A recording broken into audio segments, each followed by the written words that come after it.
Bueno, pues en el laboratorio de hoy lo que vamos a hacer va a ser continuar un poquito con la tecnología de backend que empezamos a ver con JavaScript, vimos cómo se hacía un servidor con Express. Y lo que vamos a dar hoy es ya el salto definitivo para que este backend que estamos construyendo vamos a entender los principios de diseño de lo que sería una API REST, que es lo que vamos a desarrollar a lo largo de las siguientes clases, ¿no? El concepto de API REST es muy importante porque es el que fundamenta la arquitectura de la aplicación web que estamos desarrollando.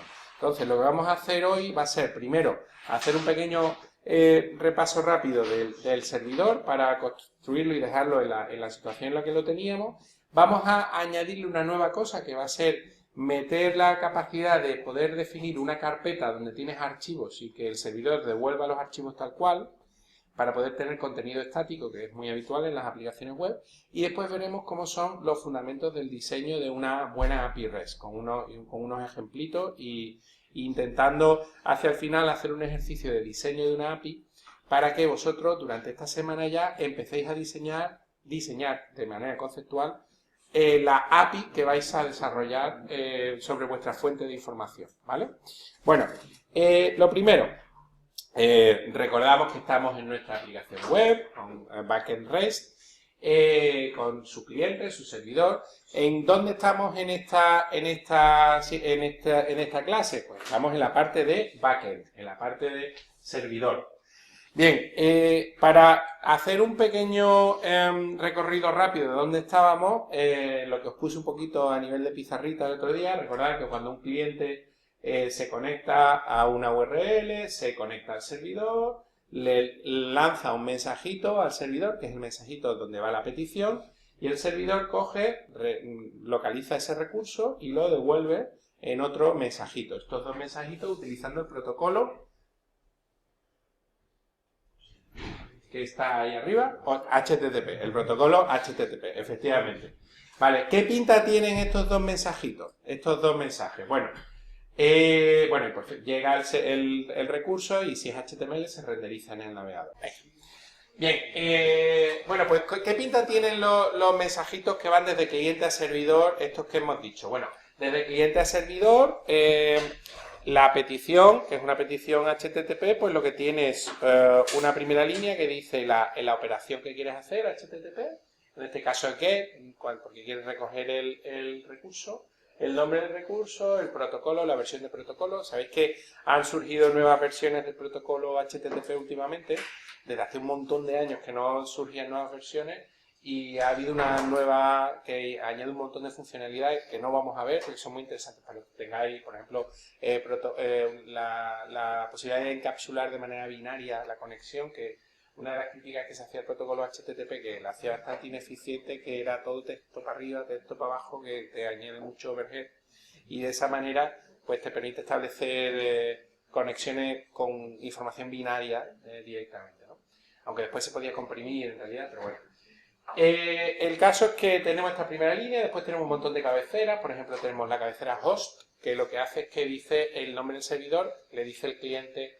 Esto, recordad que es el mensaje que le lleva el cliente al servidor. Entonces le dice el cliente al servidor, oye, me estoy conectando al servidor tal. ¿Por qué creéis que le dice me estoy conectando al servidor tal? Si él ya sabe quién es. Es como si yo fuera alguien, fuera mi amigo Pedro y le digo, hola, me estoy comunicando con Pedro, tal, y ¿por qué? ¿Por qué creéis que le dice en este mensaje?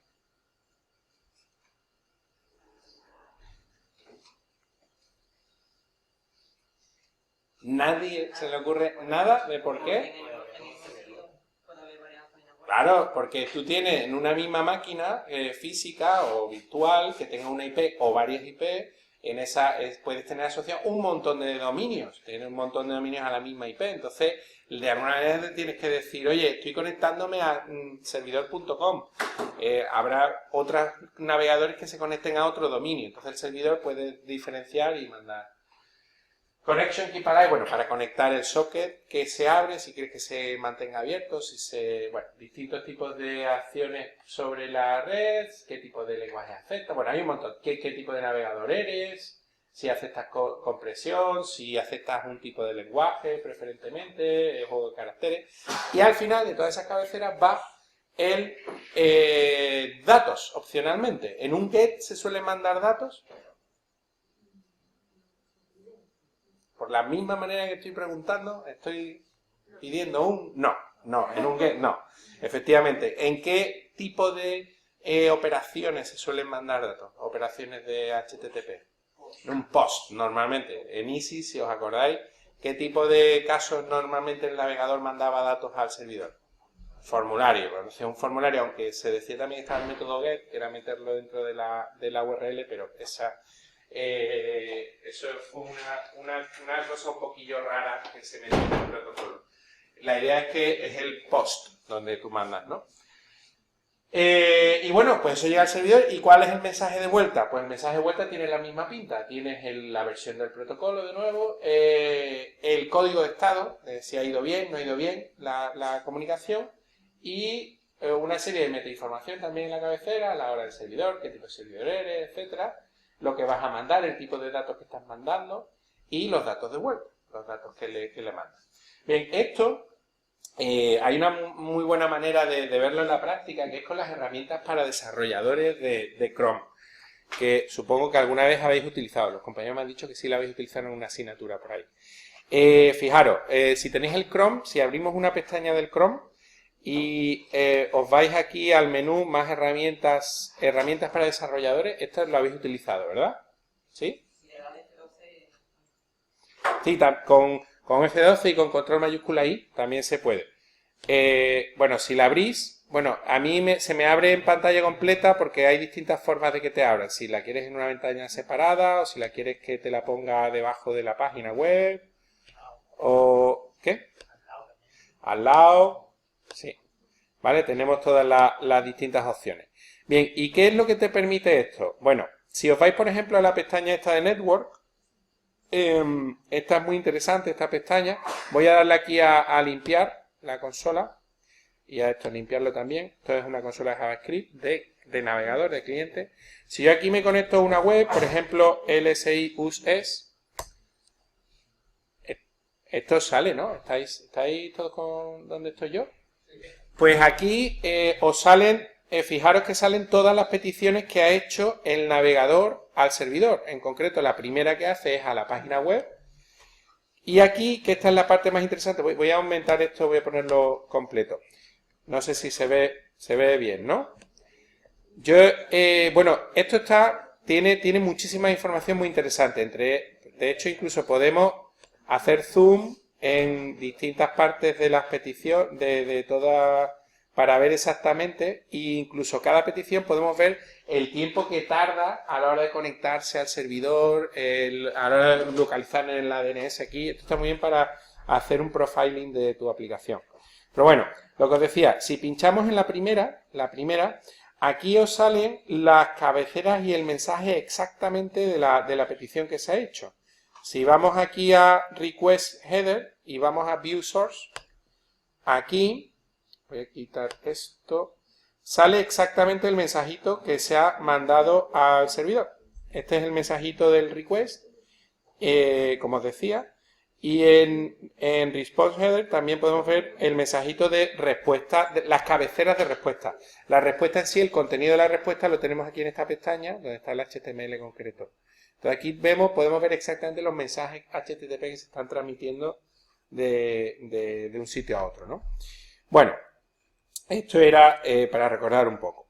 Bien, vamos a, para evolucionar un poquito el servidor que teníamos, vamos a añadir una cosa que vais a ver que es muy sencilla, que nos va a permitir definir una carpeta donde estén un montón de archivos y mandarlos tal cual como es un servidor web tradicional. Porque lo que teníamos hasta ahora era un servidor que devolvía contenido dinámico, que no es que se ejecutaba cada vez que se llamaba. Bien, pues vamos a irnos al... por cierto, bueno, este es el get. Vale, vamos a irnos al Cloud9 y si abrís vuestro Cloud9 en la misma... Un momentito que estoy aquí. ¿Dónde tengo yo el Cloud9? Ah, vale, que el jugador del reinicio. Si nos vamos al mismo servidor que teníais, que estuvimos haciendo el otro día. Bueno, yo lo voy a hacer desde cero porque y yo os recomiendo que lo hagáis también desde cero para practicar un poco, para que para interiorizar todas las cosas. A ver, ¿por qué no? Aquí. Vamos a ver, F11. Voy a hacerlo desde cero para que veáis cómo se hace de nuevo todo, ¿vale? Pero voy a ir un poquito más ágil que el otro día. Lo primero va a ser crearme una carpeta para el laboratorio de hoy, el 5T. En esa carpetita, perdón, L5T. Vale. En esa carpetita lo que voy a hacer es, como siempre, cada vez que empiezo un proyecto npm init, le voy a decir que sí a todo. Como voy a utilizar el módulo de Express, que es el que me permite hacer el scaffolding del servidor web, npm install express --save, como siempre.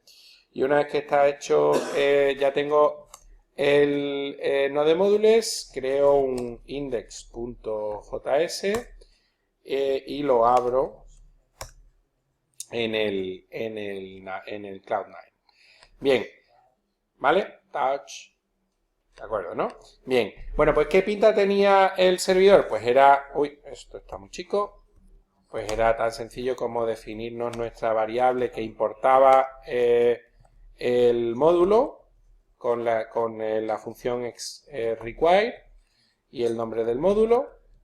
Después necesitaba crear una aplicación que Express a partir del módulo cargado y como lo iba a utilizar dentro de Cloud9, vamos a definir el process env port en mayúscula, que recordar que era la forma en la que podemos acceder a la variable de entorno port para que funcione tanto en remoto como algún día si lo quiero lanzar en local. Voy a ponerlo en un puerto, este es mi puerto preferido. Y por último, lo único que me hacía falta era iniciar el servidor diciendo que se ponga a escuchar en el puerto que yo quiero. Para hacerlo bien, lo suyo era definir un callback cuando terminara de hacer el inicio del listen, diciendo pues hoy voy a ser un poquito más imaginativo y voy a poner un mensaje más bonito. Magic is happening in port, por ejemplo. El otro día os dije que para detectar errores se ponía con una variable de error y ahí metí la pata, después lo estuve verificando y no era así, así que me equivoqué. Os voy a decir exactamente cómo se hace para poner los errores, para tratar los errores correctamente. La forma en la que se capturan los errores es un poco distinta en los lenguajes que estáis acostumbrados. Aunque JavaScript tiene el try y catch, ¿vale? Eso existe, pero en este caso este try y catch funciona para errores tradicionales, pero cuando estamos hablando de errores que se lanzan en funciones asíncronas, eso no es tan fácil. La forma en la que se capturan esos errores es a través de lo que se conoce como el bus de eventos. Node.js tiene una especie de bus que todas las partes de una aplicación pueden emitir eventos y otras partes de la aplicación pueden capturar eventos y hacer algo cuando ese evento sucede. Entonces, los errores en este tipo de casos son eventos que se han lanzado. ¿Cómo puedo definir un callback asociado a un evento? Pues es muy fácil. Lo único que tenemos que hacer es el sitio donde yo creo que se va a emitir el evento, encadenar un on y tiene dos parámetros. Este on, el evento que yo quiero, que en este caso es el evento error, y un callback de tratamiento de ese evento. el callback de tratamiento de ese evento tiene un parámetro que es el parámetro del error concreto que se ha producido, y aquí sí que puedo coger y decir, pues oye, console I cannot, bueno, no voy a ser tan server cannot be started, algo así, y encadeno con el error, ¿vale? Para enseñar el error que ha sucedido al usuario. Esta es la manera correcta de hacerlo. Ahora, de hecho, vamos a hacer una prueba para que veáis cómo sale el error. Además, lo ideal es que, claro, si yo lo hago así tal cual y no termino el proceso, se puede quedar por ahí el proceso funcionando. Entonces, lo suyo, en este caso, como es un error crítico y fatal, es terminar el servidor, terminar la ejecución. ¿Cómo se termina la ejecución correctamente en Node? Pues se hace con el objeto process, que es el objeto que me permite acceder a todo lo que tiene que ver con el proceso, process.exit, y dando el código de salida. La convención habitual es que cuando todo ha ido bien se devuelve 0, pero en este caso que no ha ido bien, pues puede devolver un número distinto de 0, por ejemplo un exit 1. Esto sería un servidor FETEN, que está preparado para error, que no hace nada, pero es un servidor que está configurado adecuadamente. Vamos a ponerle algo, ¿no? Para que no dé tanta pena. Vamos a ponerle, por ejemplo, un app.get y vamos a hacer lo de toda la vida. Un request response, un callback que devuelva algo, ¿no? Por ejemplo, send simplemente hello. Vale, algo así, ¿no? Para tampoco... Esto sería un servidor que haría algo que por lo menos cuando se solicita, pues se le da la... ¿Vale? ¿De acuerdo? Fácil, ¿no? Bien. Bueno, pues vamos a probarlo. Vamos a probar el servidor. Si todo va bien, yo podría coger... voy a darle botón derecho y decir aquí run this file. Pues que quiero aumentar la ventana y así run this file. Esto no sé por qué lo añaden abajo. ¿Qué coraje me da esto? Fuera.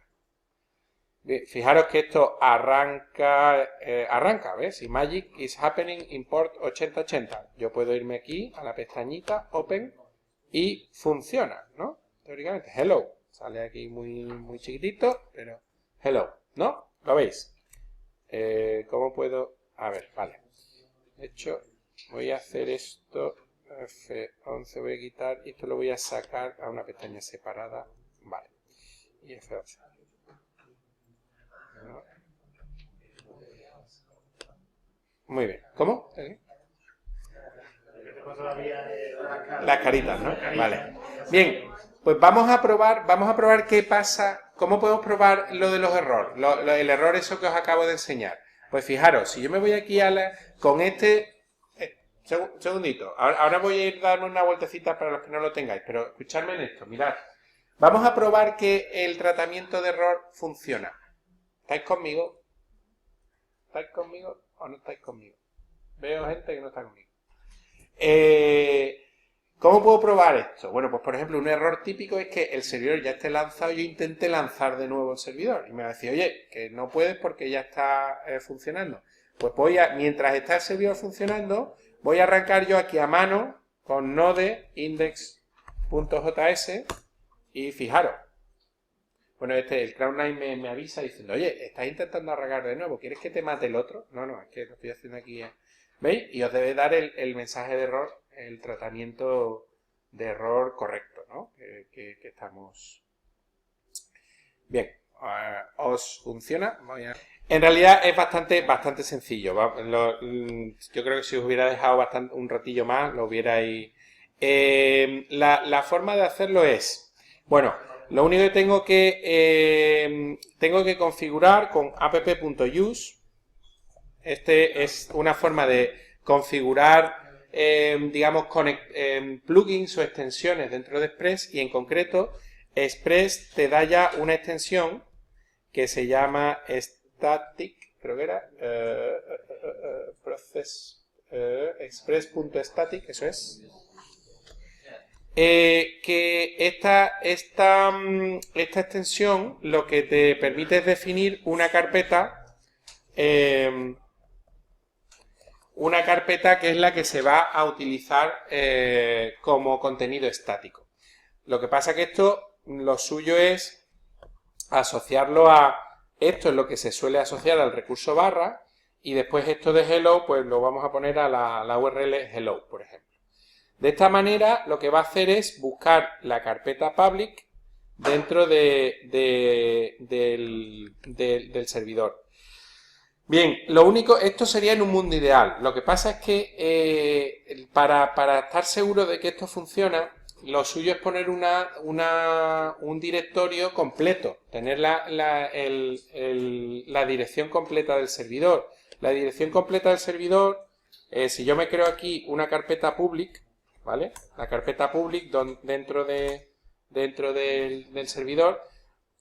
¿Cuál es la dirección entera de la carpeta public? Con el comando pwd, la dirección, digo, la ruta completa de la carpeta. Si yo hago pwd, la ruta completa es este chorizo. Tendría que poner esto entero. Algo así. Copiar eso. No hace falta que hagáis esto. Es que os quiero enseñar una cosa. No hagáis esto todavía. ¿Vale? Tendría que poner algo tan horrible como esto. ¿Y cuál es el problema? Que esto, en el momento en que yo coja este código, me lo llevo a cualquier otra parte, va a dejar de funcionar. Esto es absurdo. Lo suyo es poner una carpeta relativa. ¿Y cómo puedo poner la carpeta relativa? Bueno, pues lo bueno es que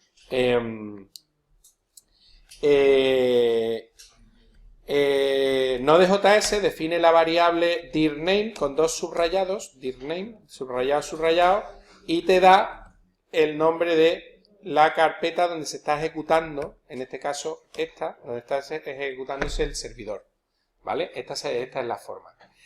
Vale, pero esto creo que ya funcionaría, pero aquí hay una pequeña salvedad. Voy a darle a ejecutar y ahora os voy a proponer una modificación para hacerlo aún mejor todavía. Vale, este sería el cambio. dirName, public, lo veis, ¿no? Barra static. ¿Cómo podemos probar esto? ¿Cómo podemos probarlo? Bueno, pues lo suyo sería, dentro de la carpeta public esta, aquí el proceso que se me está... Dentro de la carpeta voy a crearme un archivo que se llame index.html, por ejemplo, y dentro de ese... Bueno, en vez de index.html le voy a... Bueno, sí, venga, index.html. Lo voy a abrir, index.html, dentro de la carpeta public, y voy a hacer mi maravilloso head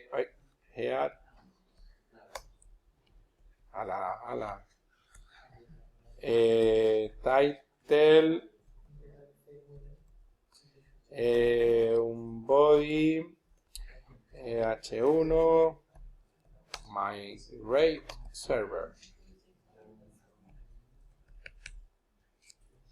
The server is here. ¿Vale?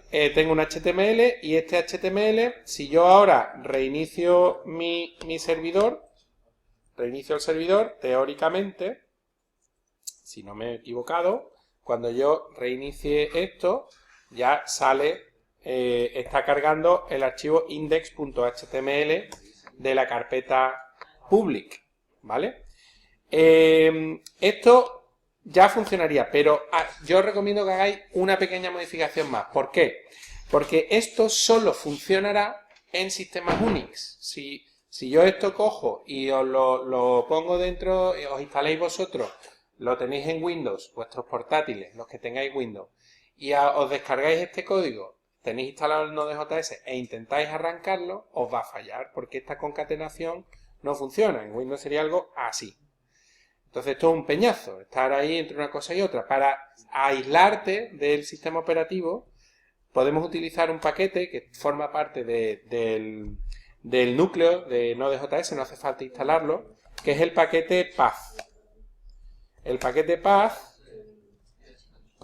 te permite, voy a inicializarlo. Este paquete lo que nos permite hacer es combinar directorios en cada sistema operativo. Lo hace de una manera, no, ya te aíslas. ¿Cómo se hace eso? Bueno, pues lo que tengo que hacer para combinar este directorio es path. join y le digo la lista de directorios que quiero concatenar. ¿Vale? Entonces, bien, perfecto. ¿Vale? ¿Veis la idea, no? Path.join no es más que para evitar, y esto ya funciona en cualquier sistema operativo, cuando estemos hablando en Windows, él pondrá la barra hacia un lado, cuando estemos poniendo en Linux, pondrá la barra hacia el otro lado. ¿Vale? No es más que eso.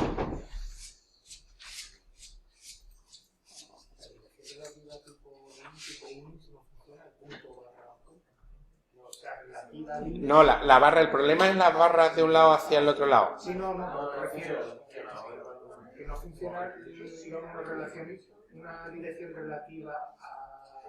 No. Aquí no.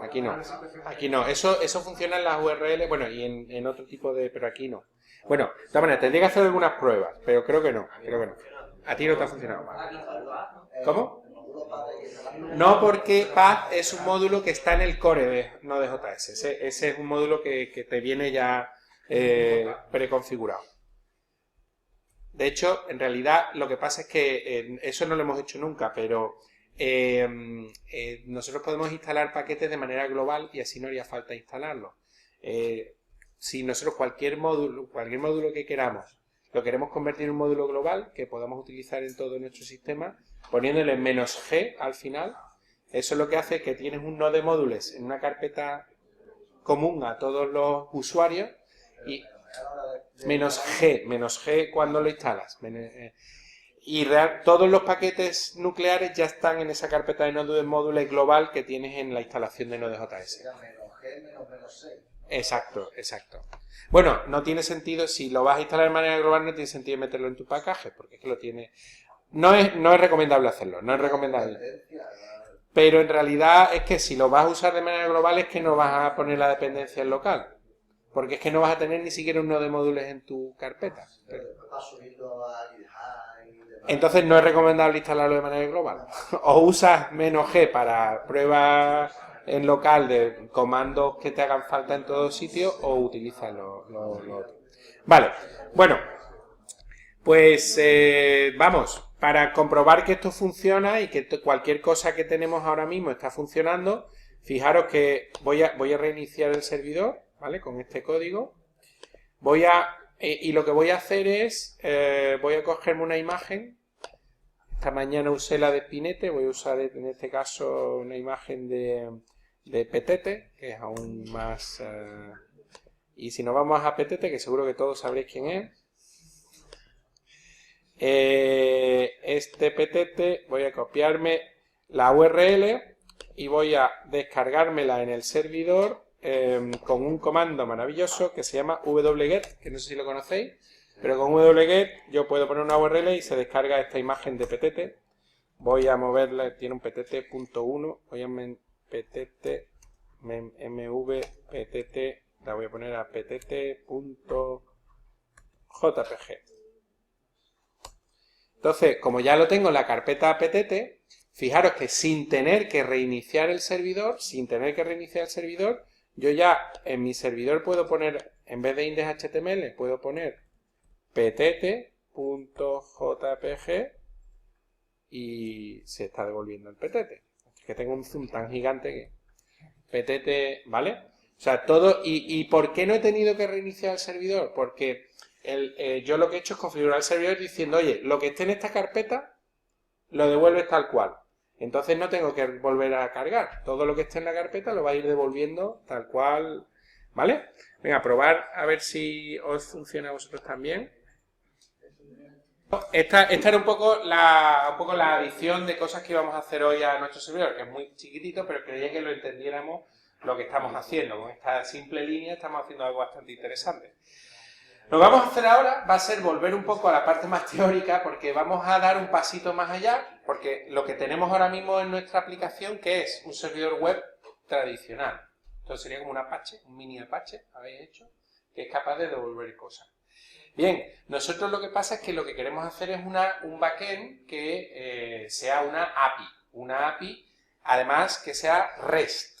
¿Y qué es esto de una API REST? Pues vamos a meternos un poquito en los conceptos que nos ayuden a entender. Bien, En la API REST, cuando nosotros diseñamos una API REST, no es más que una forma de ofrecer información desde el servidor. Y la información, cuando estamos hablando de una API REST, se divide en lo que llamamos recursos. ¿Qué es un recurso? Bueno, pues como os comenta aquí, un recurso al final, simplificadamente, sería como cada uno de los conceptos que nosotros utilizamos en un modelo conceptual o en una base de datos relacional, lo que al final acaba siendo una tabla. Es decir, por ejemplo, usuarios o facturas. Todo ese tipo de conceptos que tienen una determinada entidad, pues serían susceptibles de convertirse en un recurso. Con lo cual, una API REST, al final, una API REST no es más que ofrecer los recursos de una manera determinada. Pero quiero que recordéis que al final un recurso no es más que un tipo de información, que va a ser muy parecido. De hecho, lo que vamos a hacer en para enseñaros cómo diseñar una API REST, vamos a imaginarnos que vamos a diseñar una API REST para ofrecer un tipo de recurso, que es un tipo de recurso sobre ciudades, que te da información sobre nombre y población, ¿no? El típico con towns. Imaginaos si hiciéramos un UML hiper simplificado de town con dos propiedades, una propiedad name y tal. Aquí dos ejemplos, ¿no? de instancias. Bien, ¿cuáles son los otros dos conceptos clave para entender lo que es una API REST? Bueno, pues por cada recurso voy a gestionar la información mediante los 4 directivas de HTTP POST, GET, PUT, DELETE. Porque esas 4 directivas HTTP me van a permitir hacer las operaciones de gestión de información CRUD. ¿Os recordáis que era CRUD? ¿De dónde venía lo de CRUD? ¿Habéis oído alguna vez CRUD? Las operaciones CRUD. Bueno, las operaciones CRUD es un acrónimo de las 4 tipos de operaciones que te hacen falta para poder gestionar información. Necesitamos una forma de crear información, de ahí viene la C. Necesitamos una forma de obtener la información, de recogerla, retrieve, pues de ahí viene la R. Necesitamos una forma de actualizar la información que tenemos, de ahí viene la U, de update, y necesitamos una forma de borrar información cuando nos haga falta, de ahí viene la D. ¿Cuál es el lenguaje por antonomasia que usamos para gestionar información cuando trabajamos en una base de datos relacional? Por ejemplo, MySQL, Oracle, tal. ¿Cuál es el lenguaje que utilizamos? SQL. Y SQL nos da todo el tipo de estas operaciones. Por ejemplo, ¿cómo podemos crear información en SQL? Insert, into, no sé qué. ¿Cómo podemos obtener información? Select. ¿Cómo podemos actualizar? Update, en este caso es el mismo. ¿Y cómo podemos borrar? Delete from, ¿no? Y también en este caso es lo mismo. Pues en este caso, nosotros, como estamos hablando de API REST, las 4 operaciones que vamos a utilizar van a ser POST, GET, PUT y DELETE, ¿vale? Y la otra clave, otro elemento clave para trabajar, para la idea de recursos es que la forma de localizar los recursos, acceder a los recursos, va a ser a través de las URLs. Y además, de una manera muy determinada. Lo que os voy a decir a partir de ahora es cómo construir, con el ejemplo este concreto, una API REST de la manera más recomendable. ¿Qué significa esto? Que lo que os voy a decir son las buenas prácticas a la hora de diseñar una API REST. Esto no quiere decir que el día de mañana, si empezáis a ver API REST reales, sigan a rajatabla esto, porque lamentablemente el mundo no es ideal y la gente no ha tenido la suerte que tenéis vosotros de oír una clase de cómo diseñar una API REST. Entonces, lo primero, ¿qué nos hace falta para construir? Pues siempre en este ejemplo, ¿no? Estamos trabajando. Lo primero, necesitamos una URL base, que es donde van a estar todos nuestros recursos. En este caso solo hay uno. Lo normal suele ser una URL base que sería, bueno, dentro del servidor, el nombre de aplicación a lo mejor, y barra API. Yo por convención prácticamente en todos sitios suele ser barra API, donde tenemos colgado a partir de ahí todos nuestros recursos. Y ahora, por cada recurso, por cada tipo de recurso, vamos a necesitar dos cosas. Por un lado, la URL para poder hacer operaciones sobre todos los recursos a la vez, o sobre el conjunto de recursos, que sería con barra towns, que se recomienda que sea, por supuesto en inglés, en minúscula y en plural, no sé si os suena eso. Y cada vez que queramos acceder a un recurso concreto, hacer cosas con un recurso concreto, pues sería barra taos, el nombre del tipo de recurso en plural, barra y el identificador de ese recurso. Y aquí, este identificador es ya una de las primeras cosas que diferencia de cuando hablamos con las bases de datos relacionales. En la base de datos relacionales, si os recordáis, las claves primarias, ¿qué solían ser? Solían ser, ¿tú usabas como clave primaria el nombre? No, ¿qué usabais de clave primaria? Normalmente identificadores autonuméricos que no tenían ningún sentido desde el punto de vista. ¿Y por qué? Porque eso era algo que te permitía pues, ser muy eficiente en términos de rendimiento dentro de la base de datos y eso el usuario nunca lo ve. En cambio, en este caso, en las API REST se recomienda que los identificadores que se utilicen sean identificadores que tengan sentido en el negocio. Si estamos hablando de ciudades, pues ¿cuál es la clave natural? Pues el nombre de la ciudad. Si estuviéramos hablando de, por ejemplo, de personas, ¿cuál sería el identificador natural? Pues, a lo mejor en una aplicación el login, por ejemplo, el username, que tiene que ser único en cada uno. Yo no pondría el DNI porque eso tiene ya todo el tema de la ley de protección de datos, no es bueno meter por ahí cosas. Pero, por ejemplo, si estuviéramos hablando de asignatura, ¿cuál sería un buen...? Yo pondría el acrónimo, ¿no? Que sea algo así, SOS, barra SOS, por ejemplo. Siempre pensar en ese tipo de... Siempre que exista, usar el identificador natural, ¿vale? Bien, esto es lo primero. Siguiente paso. A ver, pues, ¿cómo podemos trabajar con los recursos? Bueno, pues como os decía, vamos a utilizar las operaciones post, get, put, delete, de forma que cada vez que nosotros queramos crear, pues vamos a usar post. Cada vez que queramos obtener, vamos a usar get. Cada vez que queramos actualizar, vamos a usar put. Y cuando queramos hacer un delete, vamos a utilizar borrar. Delete, perdón. Yo siempre digo un poco lo mismo para una regla mnemotécnica. Yo siempre me confundía entre el post y el put porque nunca me acordaba cuál era para crear y cuál era para actualizar, porque en realidad en inglés es lo mismo, post y put es más o menos lo mismo. Entonces yo la regla mnemotécnica que me empecé con la que me acordé es que la put, update, ¿no? Y ya de esa manera sabes que la otra es la de crear. A mí me sirvió, yo ya ahora cada vez que veo un put sé perfectamente que de actualizar, ya después de haber visto 200 millones de put. Bien, pues ¿cuáles serían las formas en las que yo trabajaría con esto? Bueno, pues obviamente cuando hiciera un post a el recurso base, al recurso de la lista, pues le mandaría los datos para crear el recurso. Si hiciera un get, obtendría todos los recursos. Si hiciera un put, actualizaría todos los recursos en bloque. Y si hiciera un delete, pues borraría todos los recursos. ¿Veis? Voy a empezar a hacer preguntas así por áreas, para que os mojéis todos, que si no ya me veo que no me vais a responder. Por ejemplo, la primera línea, la primera aquí de vosotros 4. ¿Veis algo raro aquí? ¿Alguno de estos que no os cuadre mucho?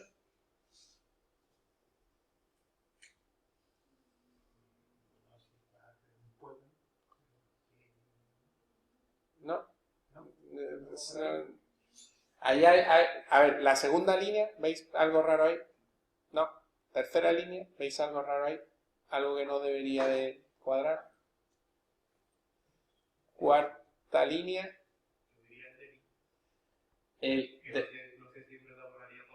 Bueno, hombre, es muy extremo, ¿no? Pero hay veces que es necesario. Bueno, no es esto. Esto es muy raro. Un put, actualizar todos los pueblos de golpe, eso es muy raro. Actualizar, se debe de actualizar solo de uno en uno. Una cosa es una actualización en bloque, es la cosa más rara del mundo. De hecho, no es nada recomendable ofrecer esta opción. Así que esta deberíamos de prohibirla en nuestro servidor. Y ahora, para un recurso concreto, pues accedería a la URL. Si yo quisiera tratar a un recurso concreto como una colección, haría un post. Si quisiera obtener el recurso concreto, haría un get. Si quisiera actualizar, haría un put. Y si me hacen un put algo que no existe, pues lo creo. Y si quiero borrar el recurso, lo borro. De nuevo, volvemos, ahora empiezo desde atrás. ¿Veis algo raro aquí? Los de la última fila, ¿veis algo raro ahí?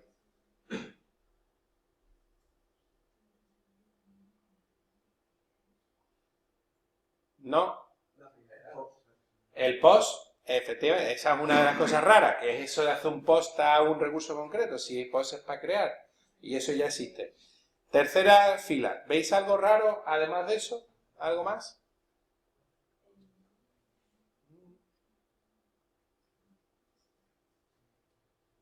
Vale. Segunda fila, ¿veis alguna cosa rara más aparte de esa? Que si no existe, crea un dato nuevo. Efectivamente, eso es un poco raro, porque ¿qué tenemos que hacer para crear un recurso? El post, ¿no? El post al recurso base. ¿Y por qué creéis que es mala idea eso de dar dos opciones de hacer lo mismo? En general, esto lo lanzo en general. ¿Por qué?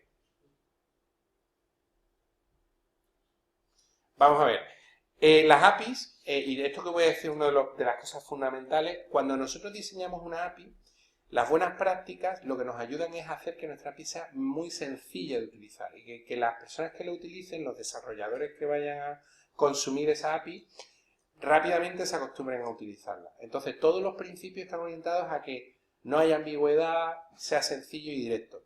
Imaginaos que soy un desarrollador y veis de pronto que ahora hay dos maneras de hacer las cosas. ¿Qué es lo primero que os preguntéis? ¿Pero esto por qué? ¿Y hay una diferencia? ¿Y es mejor hacerlo de una manera? ¿Es mejor hacerla de otra? ¿Por qué comerle la cabeza a una persona si hay una sola manera de hacer las cosas? Primer principio. ¿Vale? Ahora os diré otras cosas muy importantes. Pero siempre recordar que cuanto más sencillo, más directo, mejor en las API. Y una de las cosas más interesantes de la API REST que veréis, que al final del recorrido este que os voy a hacer, aprenderemos a utilizar una API REST, pero igual que he dicho Town, podría ser cualquier tipo de datos. Inmediatamente ya podríais ser capaces de trabajar con la API directamente, que es una de las potencias que tiene. Bien, pues esto me lleva a la gran tabla azul, que es lo contacta esta mañana, que esto es el equivalente un poco a los derechos humanos en la asignatura. Es decir, incumplir esto es como incumplir los derechos humanos. El que no cumpla esta tabla azul directamente tiene un 0 en el entregable que sea. Alguien que no contemple esto.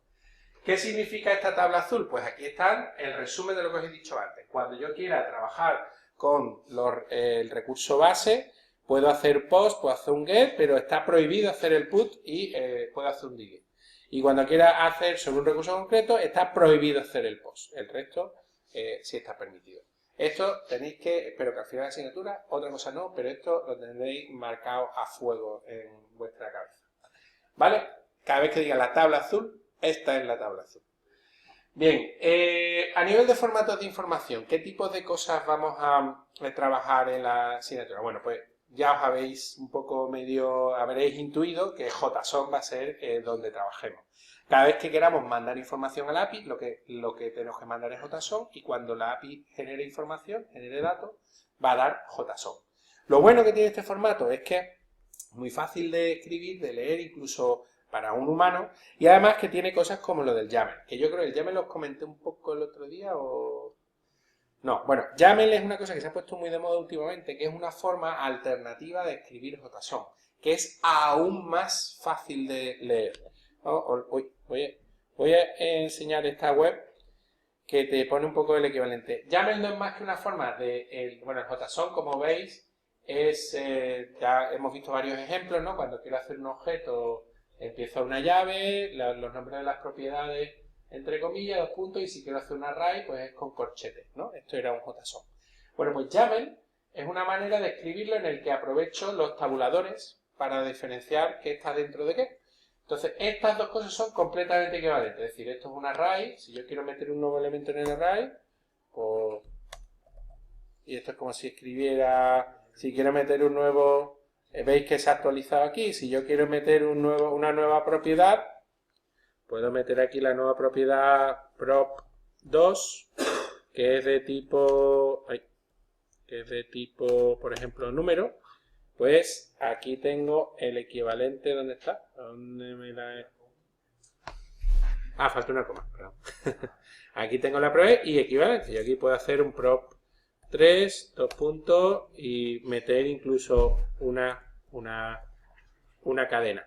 Incluso no me hace falta ni siquiera en YAML poner las comillas, él detecta ya cuando es un número o cuando es una cadena y se puede poner. Entonces, lo bueno que tiene esto es que fijaros que este tipo de lenguajes son casi directos, que hasta una persona no técnica es capaz de leer esto.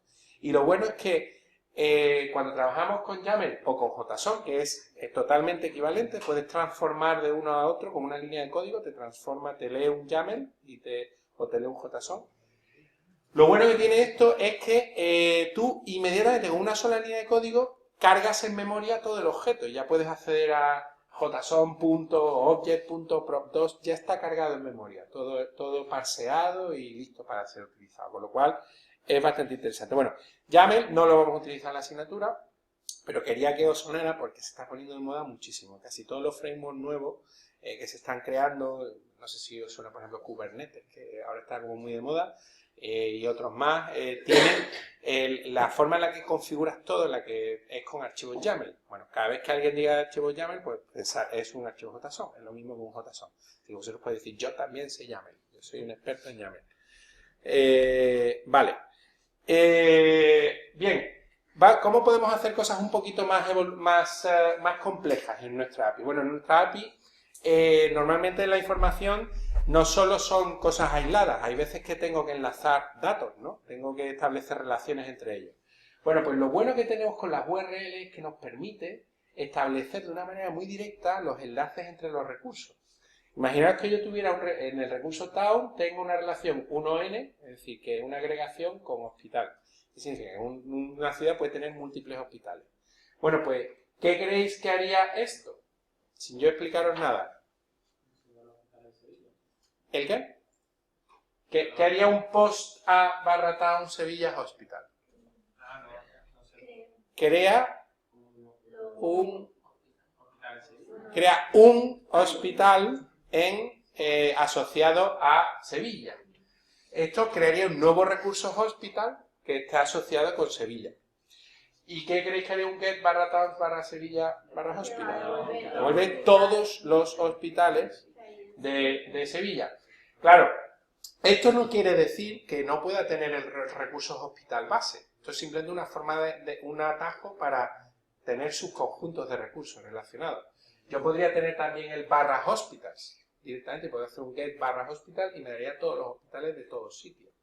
Pero fijaros que jugando con las URL podemos darle al desarrollador, al que consume nuestra API, una forma directa de acceder a los recursos como mejor. Y queda muy natural en la URL. Bien, ¿qué otras cosas muy típicas tenemos en la información? Bueno, pues necesitamos una manera de hacer búsqueda. Imagínate que tienes muchos recursos y quieres 2 o 3 que cumplan un criterio. Pues, ¿cómo se hace eso? Pues de nuevo, con las URL tenemos la sintaxis perfecta. Con la interrogación podemos establecer todos los requisitos que queramos. ¿Qué creéis que haría esto?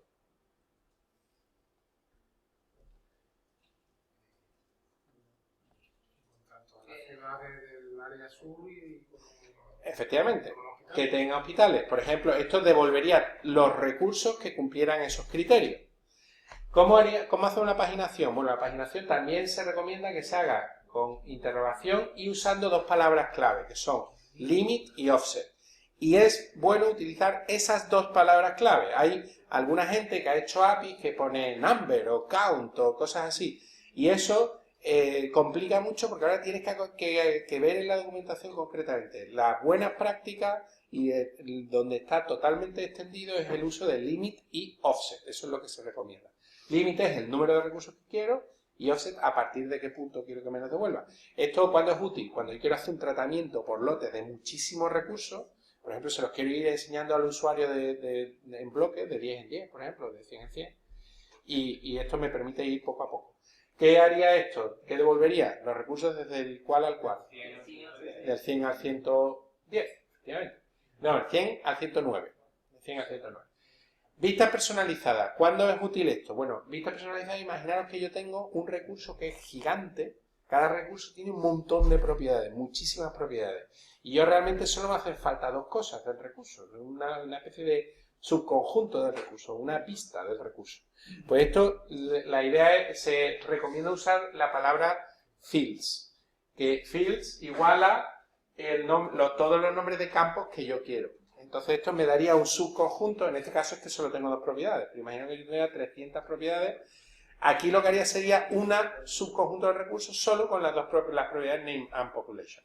Bueno, fijaros con estas 3 tonterías, ya la combinación que podemos hacer búsqueda, paginación, vistas personalizadas de una manera súper compacta. Yo podría combinar todo esto, se combinaría pues con ampersand, ¿no? Si yo hiciera area ampersand limit, ampersand offset, ampersand field name population, pues me diría todos los recursos en el sur, solo los campos name y population, y me daría los resultados que ven desde el 100 hasta el 109. Pues con esto ya tenemos la posibilidad de trabajar con, si una API está bien diseñada, podemos casi empezar a trabajar con ella sin ningún tipo de problema. Bien, 2 cositas más. Códigos de estado. Se recomienda, como mínimo, trabajar con los siguientes códigos de estado. Cuando hay éxito, cuando todo ha ido bien, pues los códigos de estado, el código estándar es el 200, que es el 200 OK. Si todo, 201, ¿cuándo creéis que se utiliza? ¿En qué método? En el post, cuando se ha hecho un post como vuelta al post. El 400 bar request, pues se suele utilizar, por ejemplo, cuando el usuario te ha mandado, a la hora de consumir la API, te ha mandado un dato que está mal, por ejemplo, que está erróneo, o que, por ejemplo, te haga una búsqueda sobre fields, campos que no existen, algo así. 401, una authorize, pues un fallo de autenticación que no permita que alguien utilice. Not found, ¿en qué método creéis que se puede utilizar not found? Por ejemplo, con una consulta estaría casi en el límite. Con una consulta yo no lo haría. Con un get yo no devolvería... o sea, con un get a la consulta base lo devolverías un array vacío. Es decir, que no ha devuelto recursos. Pero un not found yo lo haría, por ejemplo, cuando hiciera un get a /taus /petete, que no existe ese petete. Entonces estoy intentando hacer un recurso que no existe. En ese caso sí. O cuando intento hacer un delete a algo que no existe, cuando quiero hacer algo... method not allowed, ¿cuándo creéis que se debe utilizar? Cuando se violan los derechos humanos, efectivamente, cuando se viola la tabla azul, cuando eso no se debería de permitir. ¿Y conflict, cuándo creéis que se puede utilizar? Cuando, por ejemplo, hace una búsqueda... Una... O sea, norte. ¿Sí? Que sea del norte y que sea del sur. Bueno, ese conflicto yo lo pondría más aquí, fíjate tú. Eso lo pondría más en un bar request, porque le estás diciendo, oye, es que te está equivocando en lo que estás escribiendo. Conflicto, es más, yo creo que lo interesante es hacerlo, por ejemplo, cuando tú estás haciendo algo que entra en conflicto con algo que existía en la base de datos. Por ejemplo, si yo ya existe un recurso Sevilla y yo intento hacer un post de Sevilla, pues me digo, oye, no, que aquí esto no se puede hacer. O cuando quiero hacer un update del recurso Sevilla, pero le estoy cambiando los datos y estoy poniendo Cádiz, name igual a Cádiz. Esto no puedes hacer, no puedes actualizar un recurso con otro y machacar el nombre. En ese tipo de circunstancias es un conflicto que se establece. Bien. Si tenéis curiosidad, aquí os pongo, para los que queráis leer todo lo que existe de códigos de estado, hay millones de cosas. Bueno, ya por último, un par de cosillas. Autenticación, que no la vamos a utilizar todavía, solo hacia el final y de manera opcional. La autenticación, lo normal, pero si lo veis en alguna API REST, es tener la palabra clave API key. Y lo normal, entre ponerla en la URL y ponerla en las cabeceras, pues evidentemente es mucho mejor siempre utilizarla en la cabecera. ¿Por qué? Pues porque imaginaros que las URL se guardan en los logs del servidor. Y si alguien compromete los logs, se queda con todas las API keys de todos los usuarios que hayan. Entonces, siempre la seguridad es mejor en las cabeceras. Y esto, por último, esto sí que lo vamos a utilizar mucho, que es el tema del versionado. Hay 2 maneras. Una que es ponerlo con interrogación, versión igual a tal, y otra que es ponerlo en la URL. ¿Cuál creéis que es mejor?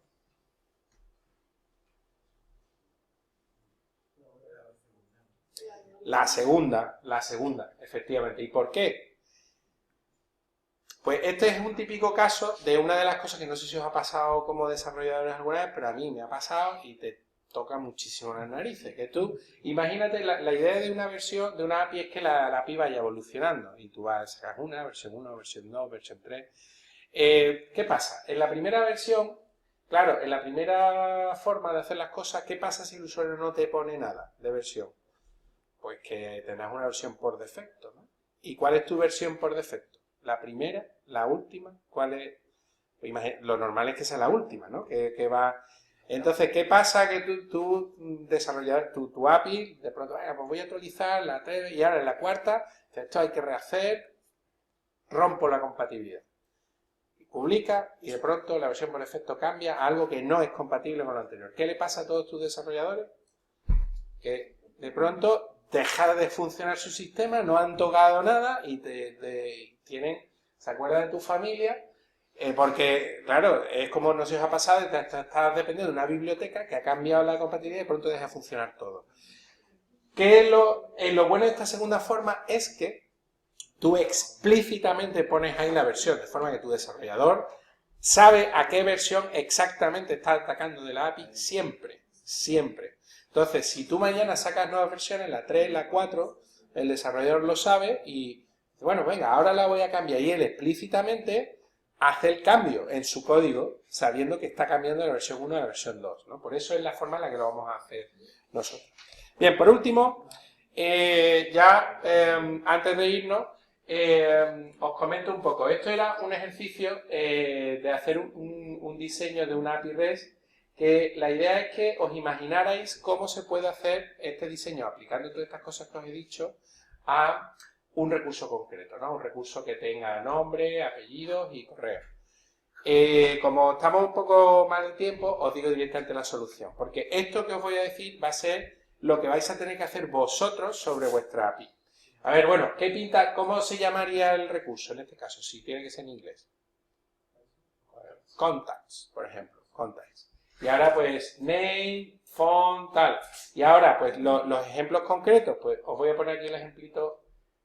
Vais a tener que hacer vosotros para vuestra API un archivo muy parecido a este.